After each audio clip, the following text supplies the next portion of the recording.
last lecture we have already discussed two dividend decisions. First one is investment decision and second one is financing decision. Today we will discuss dividend decision in unit 9. What do you mean by dividend decision? First of all, what do you mean by dividend? क्या होता है dividend? Students, जो share holders होते हैं उन share holders को during at the end of the year जो profit होता है उसमें से जो भी उनको शेयर दिया जाता है दैट इज कॉल्ड डिविडेंड. ठीक है. और डिविडेंड डिसीजन यहाँ क्या है? इट मीन्स जो मैनेजर है उसको ये डिसीजन लेना है कि जो प्रॉफिट है उसमें से कितने परसेंटेज या कितना पोर्शन शेयर होल्डर्स को एज ए डिविडेंड डिस्ट्रीब्यूट किया जाए और कितना पोर्शन एज ए रिटेन रखा जाए फ्यूचर नीड्स. क्योंकि रिटेन अर्निंग आपको पता है कि जो प्रॉफिट हम अपने बिजनेस में बचा के रखते हैं for future needs. Okay, so it refers to the determination of how much part of the earning should be distributed among shareholders by the way of dividend, and second thing, how much should be retained for meeting future needs as retained earning. Okay, meaning clear है आपको? So generally the shareholders want that they should get the future needs maximum dividend. हर कोई जो share holders होते हैं वो चाहते हैं कि उनको मैक्सिमम टू मैक्सिमम जो है वो dividend मिले. And manager wants the maximum amount of money should be kept to the fulfill of the future needs of the business. और मैनेजर की जो एक विश रहती है वो ये रहती है कि हम मैक्सिमम पैसा बचा के रखें ताकि हम अपने फ्यूचर में उसको अगर नीड होती है तो हम अपना पैसा ही यूज कर सकें. ठीक है. तो अभी यहाँ पर however the financial manager has to strike a balance so that both the parties remain unsatisfied. मतलब दोनों ही पार्टीज को सेटिस्फाई करने के लिए अब मैनेजर को ऐसा क्या स्टेप लेना है. ठीक है. तो this decision is also called disposal of surplus decision. इसका एक और नेम भी है. ठीक है. वो है डिस्पोजल ऑफ सरप्लस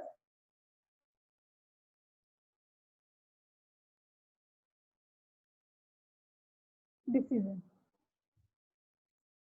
ओके, ये इसका सेकेंड नेम है. तो dividend decision is called disposal of surplus decision. So it determines what percentage of profit is to be distributed as dividend. मतलब प्रॉफिट है जैसे हमारा तो हाफ टू पार्ट्स में मैनेजर को करना है. फर्स्ट ऑफ ऑल डिविडेंड भी देना है शेयर होल्डर्स को और रिटेन भी करके रखना है, retain earning. So it determines what percentage of profit is to be distributed as dividend and what percentage should be retained to meet out the future needs of the business. Okay, तो ये manager को यहाँ ये दो decision है इनको balance करके चलना है. तो इसके अंदर अब कुछ फैक्टर्स हैं जो अफेक्ट करते हैं जिसके बेस पे वो डिसीजन लेता है. मतलब ये फैक्टर्स जो हैं डिविडेंड डिसीजन को लेने में अफेक्ट करते हैं. तो first of all first factor है जो आपको that is the amount of earning. First of all, amount of earning. The dividend is paid out of the present and reserved profit. First of all, जो आपका उसी साल का profit होता है वो प्रॉफिट, और सेकेंडली अगर आपने पीछे का कोई रिजर्व करके रखा हुआ है वो प्रॉफिट, हम उसी में से ही डिविडेंड दे सकते हैं. तो therefore greater amount of total profit will ensure greater dividend. जितना ज्यादा प्रॉफिट होगा उतना ही डिविडेंड ज्यादा देने की चांसेस रहेंगे. तो अर्निंग जितनी ज्यादा होगी उस पर डिपेंड रहेगा हमारा dividend. Second point, stability of earning. Stability means यहाँ पर एक जैसी अर्निंग. एक साल में आपको बहुत अच्छे प्रॉफिट हो रहे हैं और सेकेंड ईयर में आपके बहुत डाउन जा रहा है या फिर लॉसेस हो रहे हैं. The company having stable earnings is in the position to declare more dividend and vice versa. अगर कंपनी को हर साल अच्छे डिविडेंड डिक्लेयर करने हैं तो एक स्टेबिलिटी रखनी होगी उसको अपने प्रॉफिट्स में, अर्निंग्स में, ताकि उसके प्रॉफिट्स जो है वो बने रहे और अच्छे रहे. Third point is stability of dividend.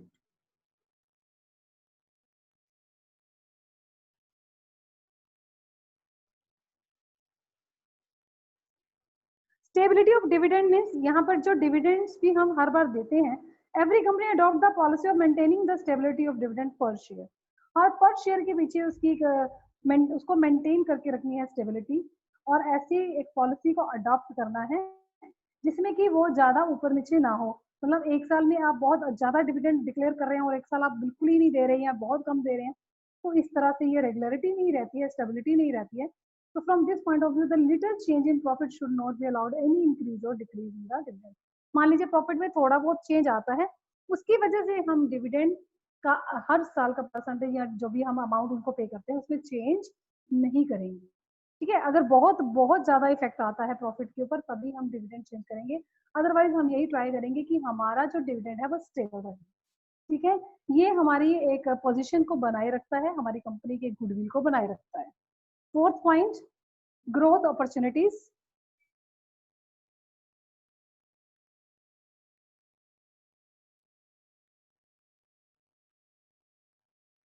Growth opportunities, if the company has more opportunities for growth, अगर उसको लग रहा है कंपनी को कि आने वाले टाइम में उसको बहुत सारी अपॉर्चुनिटीज मिलने वाली है, तो it will require more finance. आपको पता है अपॉर्चुनिटीज को अडॉप्ट करने के लिए या फिर उसी को उसी टाइम पे लेने के लिए हमें पैसा चाहिए, फाइनेंस चाहिए. और अगर हम लोग अपना ही प्रॉफिट में से रिटेन करके रखते हैं पैसा, तो वो अपॉर्चुनिटी हम ले सकते हैं. तो in such a situation major part of income should be retained. ठीक है, and small part of it should be paid as dividend. अगर हमारी कंपनी में आने वाले टाइम में हमें बहुत उसकी ग्रोथ होने के चांसेस हैं, अच्छी अपॉर्चुनिटीज मिलने के चांसेस हैं, तो उस केस में अगर हम डिविडेंड कम दे दें और रिटेन्ड अर्निंग ज्यादा रखें, ताकि उस पैसे का यूज करके हम आने वाले टाइम में अपनी कंपनी को और अच्छे से बढ़ा सकें, तो वो हम डिसीजन लेंगे. Next fifth point, cash flow position.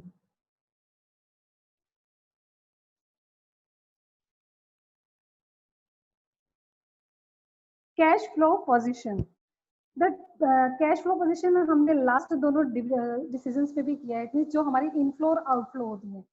Payment of dividend results in outflow of cash. आपको पता है अगर हम डिविडेंड देंगे तो वो आउटफ्लो है. It is possible that the company may have enough income. ये तभी पॉसिबल है जब उसके पास प्रॉपर इनफ्लो है. इनफ्लो मतलब इनकम है, ठीक है, but it is equally possible that it may not have sufficient cash to pay dividend. अगर उसके पास इनफ्लो या इनकम ही नहीं है तो वो उसके पास प्रॉपर पैसा नहीं है उसको पे करने के लिए. So in this way, the cash flow position of the company is a factor that determines the dividend decision. The better the cash flow position of the company, the better will be the capacity to of the company to pay dividend. जितनी ज्यादा अच्छी position रहेगी cash flow की, inflow मतलब inflow की position जितनी अच्छी रहेगी उतनी ही वो अच्छे से बेटर वे में उनकी कैपेसिटी रहेगी डिविडेंड को पे करने की. Next six point, shareholders preference. shareholders preference, share holder preference means हमारे पास आपको पता ही है टू टाइप्स के शेयर होल्डर्स होते हैं. First of all preference share holders and second one जो होते हैं हमारे पास होते हैं इक्विटी शेयर. ठीक है, इक्विटी शेयर के लिए इक्विटी शेयर कैपिटल जो होते हैं, those who invest with the purpose of getting some regular income, that is called preference. इनको रेगुलर इनकम चाहिए होती है क्योंकि इनकी परसेंटेज जो है वो एक फिक्स होती है. So, if the majority of the shareholders are the former type, okay, the company must declare dividend according to their expectation. अगर उनकी मेजोरिटी ज्यादा है तो उनके अकॉर्डिंगली ही हमें यहाँ पर डिविडेंड डिक्लेयर करना है.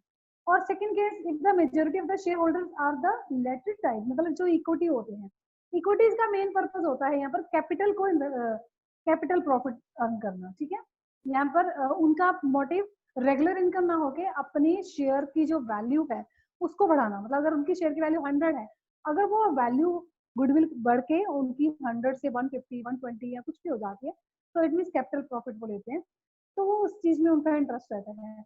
इस केस में क्या होता है, latter type the company enjoys freedom about declaring dividend. इस केस में जो मैनेजर है उसके ऊपर बहुत ज्यादा प्रेशर नहीं होता है डिविडेंड को, क्योंकि वो लोगों को डिविडेंड में इतना ज्यादा इंटरेस्ट नहीं होता, तो वो अपनी मर्जी से फ्रीडम होके फ्रीली होके अपना डिविडेंड डिक्लेयर कर सकते हैं. ठीक है, नेक्स्ट पॉइंट है आपके पास 7 point, taxation policy.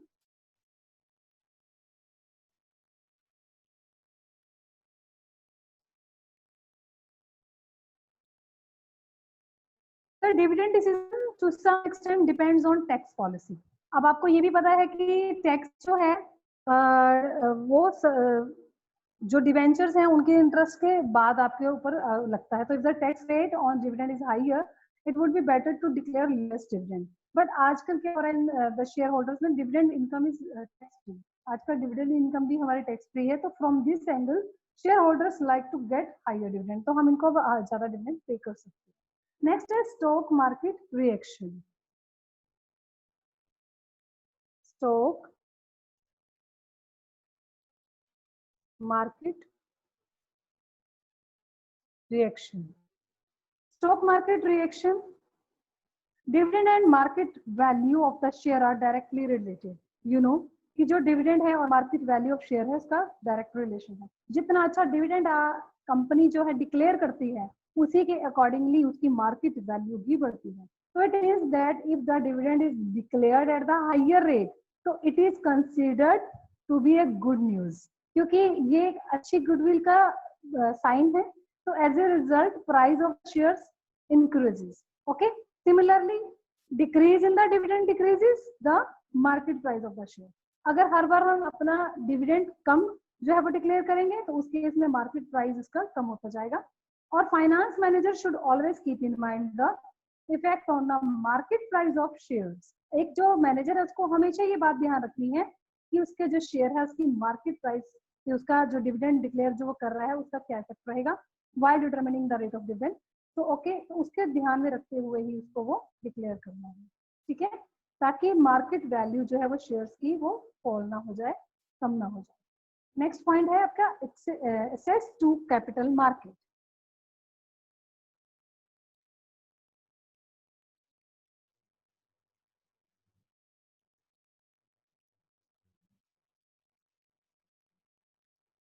Access to capital in case of need of company can easily collect finance in the capital market। अगर तो उसको लगता है कि वो बहुत इजीली फाइनेंस जो है मार्केट से कलेक्ट कर सकती है, तो it should declare dividend at higher rate, otherwise no.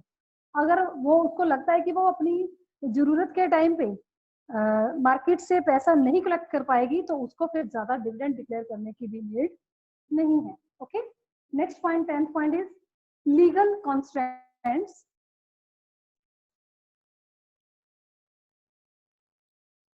Constraints, STRAINT।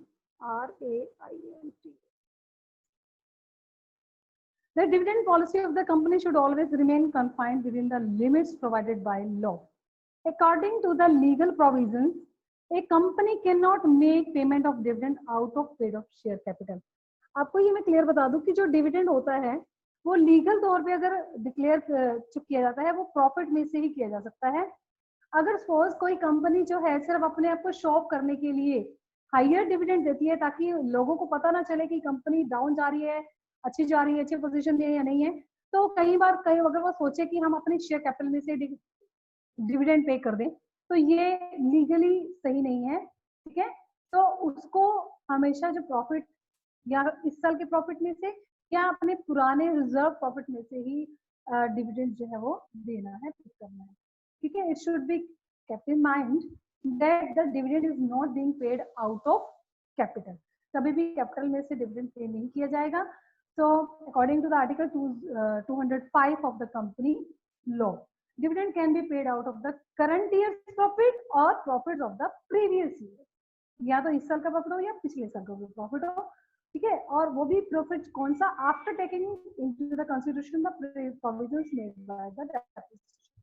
मतलब जो भी हमारे जो बाकी एक्सपेंसेस है उनको करने के बाद के प्रॉफिट में से, ठीक है, जैसे डेप्रिसिएशन है या इस तरह के जो हमारे एक्सपेंसेस है उनको सबको चार्ज करने के बाद जो हमारा प्रॉफिट आता है उसी प्रॉफिट में से हम डिविडेंड जो है वो डिक्लेयर कर सकते हैं। एंड लास्ट पॉइंट है इसमें contractual constraints. Contractual constraints। When a company receive finance in the form of debt, अगर जो कंपनी है वो फाइनेंस ज्यादातर उसके पास डेप्ट की फॉर्म में ही है, तो डेप्ट providers can put ban on the company to give any dividend. तो यानी कि वो बहुत ज्यादा डिविडेंड उस टाइम पे नहीं दे सकते, इसमें भी बैन है, ठीक है। क्योंकि ज्यादा डेप्ट है तो उसको सबसे पहले इंटरेस्ट पे करना होगा उन डेप्ट का।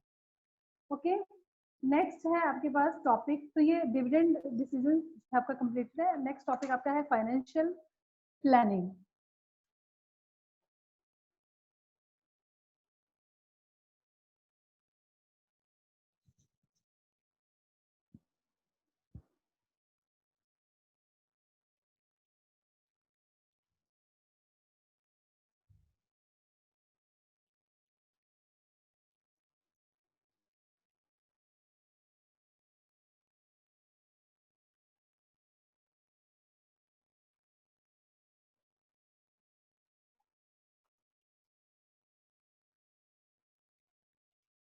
Financial planning, next topic. What is the meaning of financial planning? First of all, it refers to the preparation of financial blueprint of an organization's future operation. You know very well what do you mean by ये two word है हमारे पास, financial and planning. Planning, you know very well what is to be done in future is called planning. And a finance manager has to formulate plans regarding future financial requirements. जैसे इसकी procurement है या इसका utilization किसका, finance का। तो financial planning therefore refers to predetermining of financial activities so that the objectives of the organization could be achieved. हमें यहाँ पर जो मैनेजर है उसको क्या करना है, प्लानिंग ऐसी इस तरह से करनी है कि जो भी फाइनेंस से रिलेटेड एक्टिविटीज हैं उसको इस तरह से प्रीडिटरमाइन करना है ताकि जो ऑर्गेनाइजेशन के मेन ऑब्जेक्टिव्स हैं उनको इजीली अचीव किया जा सके। तो financial planning implies forecasting financial needs of the organization and their suitable sources and to ensure their efficient utilization. Okay, so you can do any definition of financial planning. Next topic is the process of financial planning. की process करेंगे। First step है इसका determination of financial objectives.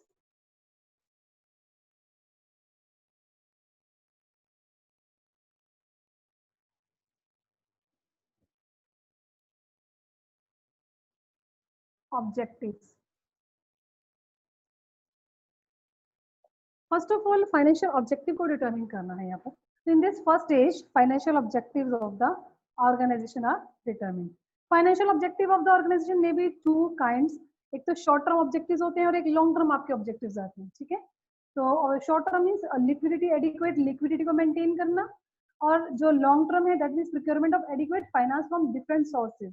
अब ये check करते हो कि equity से क्या sources हैं, आपके preference से कितने हमें चाहिए, डिबेंचर्स या बाहर के लॉन्ग टर्म लोन्स, इन सब से हमें कितना कितना सोर्सेज, कौन कौन से सोर्सेज से हमें फाइनेंस अरेंज करना है, so as to increase the efficiency of the organisation. ठीक है, तो ये हमें टू टाइप्स के ऑब्जेक्टिव्स को यहाँ पर करना है डिटरमिन। सेकेंड पॉइंट है determination of financial policies.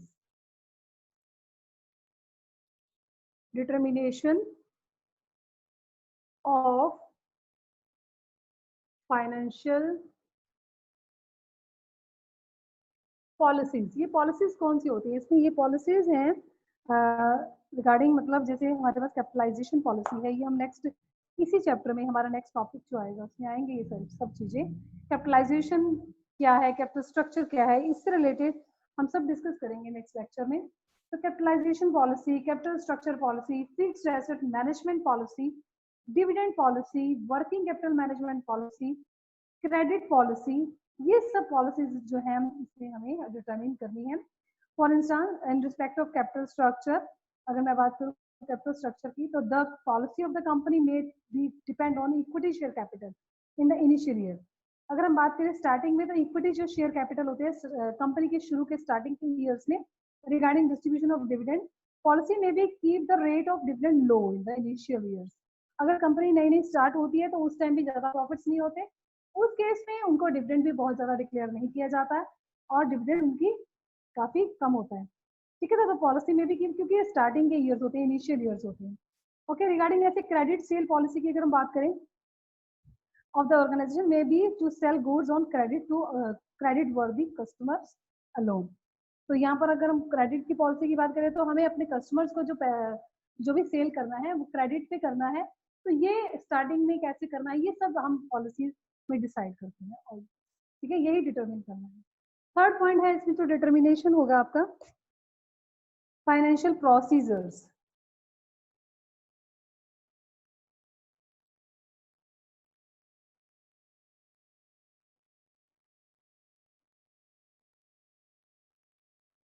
Procedures. We have already done this topic. What are the procedures? Procedures are more clear than policies. In case of procedure, it is laid down in what order a job will be performed. ठीक है, जैसे कि किस step में हमें वो step लेना है, वो सारे स्टेप्स प्रोसीजर में आ जाते हैं। अब पॉलिसी है हमारे पास, जैसे सपोज क्रेडिट पॉलिसी है कि हम कस्टमर को क्रेडिट पे सेल कर रहे हैं, सपोज उसका जो टाइम पीरियड है वो कंप्लीट हो जाता है। ठीक है, अब उसको उसका टाइम पीरियड कंप्लीट होने पे भी अगर उसने पेमेंट नहीं दी है, non realisation of the payment on the time, this is financial procedure. मतलब आप अब इस प्रोसीजर को कैसे यूज करेंगे? For example, first of all you will write polite reminder, मतलब राइट अ लेटर, आप लेटर के थ्रू उसको पोलाइटली रिमाइंडर देंगे, ठीक है, to the debtor first time. Second, अगर वो उसमें भी अगर आपको पेमेंट नहीं करता, then followed by the telephonic reminder. अगर उससे भी वो एक्शन नहीं ले रहा, thereafter personal visit to him. And अगर उससे भी वो एक्शन नहीं ले रहा और आपकी पेमेंट नहीं करता, then as a last resort that is the legal action. Okay, that is called procedure. तो यही अभी हमें यहाँ पर डिटरमिन करने हैं फाइनेंशियल प्रोसीजर। ओके, नेक्स्ट आपका जो इसका मेन हेडिंग है that is objectives. Objectives of financial planning. First है इसका to ensure timely availability of funds whenever required. जब हमें ये रिक्वायरमेंट है तभी टाइमली हमें इसकी अवेलेबिलिटी हो। It means this includes a proper estimation of funds required for different purposes such as purchase of long term assets और to meet day to day expenses. हमें एग्जैक्टली पहले ही ये हमारा फाइनेंशियल प्लानिंग बनाने का मेन ऑब्जेक्टिव ये रहता है, हम एडवांस में ही जान लें कि हमें आने वाले टाइम में कब रिक्वायरमेंट होगी फाइनेंस की और किस पर्पस के लिए होगी। अगर वो पर्पस लॉन्ग टर्म एसेट्स को यहाँ एस्टेब्लिश करने का है या मतलब ये लेने का है, इंस्टॉल करने का है, तो उस केस में फाइनेंस को कहाँ से अरेंज करना है। अगर ये शॉर्ट पीरियड के लिए है, जैसे डे टू डे एक्सपेंसेस है, तो उसके लिए वर्किंग कैपिटल की रिक्वायरमेंट है, वो कैसे करनी है। तो ये सब तो इंश्योर करना है यहाँ पर, ठीक है। Funds whenever required, apart from this there is a need to estimate the time at which these funds are to be made available and what will be its possible sources। तो ये कहाँ कहाँ से हमें अवेलेबल हो सकते हैं और वो कौन कौन से सोर्सेज हैं, ये पहले से ही हमें यहाँ पर श्योर करना है। सेकेंड, इसमें ऑब्जेक्टिव रहेगा फाइनेंशियल प्लानिंग का to see that the firm does not raise resources unnecessarily. अब यहाँ पर अगर हम अरेंज कर लेते हैं बहुत सारा पैसा लेकिन उसका यूटिलाइजेशन नहीं किया तो वो हमारा वेस्टेज हो जाएगा। इंटरेस्ट आप पे कर रहे हो लेकिन उससे हम कोई प्रॉफिट या अर्निंग नहीं कर पा रहे, तो ऐसा नहीं करना है हमें। It is always ensure that the balance of cash should nether B not short. ये बहुत ज्यादा भी ना हो और बहुत कम भी ना हो। अगर ज्यादा होगी तो तब भी ये आपके लिए लॉस है। The balance of cash in both these situations is harmful. Okay, balance of cash needed is ₹5 lakh अगर suppose, but the actual cash balance is 10 lakh। अगर हमें सिर्फ हमारी नीड 5 लाख की है और हमारे पास 10 लाख पड़ा है, the cash of 5 lakh will remain idle, बेकार है वो, and it will incur loss of interest. इसका जो हम इंटरेस्ट पे कर रहे हैं वो वेस्ट, वो हमारा एक्स्ट्रा खर्चा हो जाएगा। और second case, if only ₹3 lakh are available instead of ₹5 lakh, अगर 5 lakh की रिक्वायरमेंट है और हमारे पास ओनली 3 lakhs है, then it will damage the reputation of the company for not making timely payment। हम प्रॉपरली टाइम पर पेमेंट नहीं कर पाएंगे जिससे हमारी रेपुटेशन खराब हो सकती है, ठीक है। In short, it can be said that the objective of financial planning is to make finance available in appropriate quantity and make it available well in time। Okay, next इसका जो टॉपिक है that is the importance.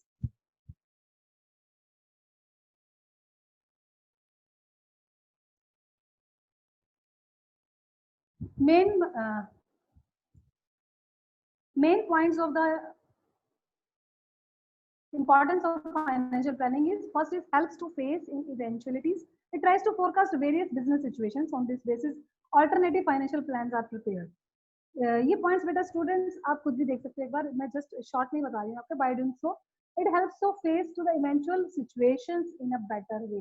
Eventual situation समझते हो, जिस जो भी situation आपके सामने आती है, ठीक है, उसमें आपको ऑलरेडी हमारा प्लान रेडी है, हम पहले से ही प्रिपेयर हैं उसके लिए, ठीक है, और हम उसमें स्टेप ले सकते हैं। ये इसमें हेल्प करती है फाइनेंशियल प्लानिंग। प्लानिंग का मतलब यही है कि हम पहले से इतना सारा प्लान बना के रखें, जो भी सिचुएशंस हमारी लाइफ में या फ्यूचर में आती हैं उसके लिए ऑलरेडी हम रेडी हैं। Second helps in avoiding business shocks and surprises. हमें पता है कि हमारे बिजनेसेस में किस तरह के शॉक में या सरप्राइजेस मिल सकते हैं, उसके लिए हम ऑलरेडी अपना प्लान जो है वो बना के रखेंगे। तो shortage of surplus of funds is made in anticipating future receipts and payment. Proper provisions बना के रखेंगे और ये हमारे हेल्प करेगा किसी भी शॉक से या सरप्राइज से में सेव करने के लिए, अवॉइड करने के लिए। Third point helps in coordination. It helps the coordinating various business activities, sales, purchase, production, finance, इन सब में कोऑर्डिनेशन करने में ये हमारी हेल्प करता है। प्लानिंग जो है आपका फर्स्ट फंक्शन होता है किसी भी मैनेजमेंट का, आपको पता है। Fourth point is helps in avoiding wastage of finance. Planning का मतलब ये है कि हम उसको अप्रोप्रिएट वे में उसको मैनेज करें, मेंटेनेंस करें उनकी सब जगह। और अब यहाँ पर क्या होगा कि जो वेस्टेज ऑफ फाइनेंस है उसको हम अवॉइड कर सकते हैं। Fifth point help to link the present with the future. It make effort to link the present with the future. ठीक है, इसको प्रेजेंट के साथ हम फ्यूचर के साथ लिंक करेंगे। By doing so it helps to minimise the risk of future uncertainties. इससे हमारे आने वाले टाइम की अनसर्टेनिटीज जो है वो कम हो जाती है। Six point helps in creating link between investment and financing decision. हम जो ये फाइनेंसिंग और इन्वेस्टमेंट से रिलेटेड जो हमने डिसीजंस लिए, इसमें ये हमारी हेल्प करती है फाइनेंशियल प्लानिंग इनके बीच में लिंक क्रिएट करने में। ठीक है, कैसे करती है? दैट वेयर टू इन्वेस्ट, कहाँ हमें इन्वेस्ट करना है, and from where the required funds will be made available. ठीक है, और कहाँ से हमें फंड्स रिक्वायर्ड होंगे, हमें इन्वेस्ट कहाँ करना है और हमें फाइनेंस कहाँ से अरेंज हो रहा है। इसका ये लिंक हमें यहाँ पर क्रिएट करना है। Under it the mix of share capital and डेप्ट capital is made in such a manner. हमें ये ध्यान में रखते रहना है कि कॉस्ट भी कम पड़े और रिस्क भी कम रहे। ठीक है, तो ये हमारी इसमें हेल्प करेगा। Seventh and last point is financial control. All financial activities are kept under complete control with the help of financial planning. तो इसमें क्या रहता है कि लास्ट आपका जो पॉइंट रहता है वो कंट्रोलिंग का ही रहता है। Under it standards of financial performance are set. Actual performance is compared with the standards so that so deviations and their causes are traced and corrective measures are taken। ठीक है, जो भी हमने प्लानिंग किया, एक्चुअल परफॉर्मेंस जो हुआ उसको actual performance को स्टैंडर्ड के साथ हमें कंपेयर करना है। एंड आफ्टर देन जो भी इसके डेविएशंस आते हैं या जो भी इसमें जो कमियां आती है उसको हमें ट्रेस करके उसको हमें आगे करेक्टिव एक्शंस लेने हैं, करेक्टिव मेजर्स लेने हैं। ठीक है, करेक्टिव मेजर्स आर टेकन। तो इस तरह से ये आपका फाइनेंशियल प्लानिंग की इंपॉर्टेंस कंप्लीट होगी। तो 9.1 and this topic is also completed now. Thank you students.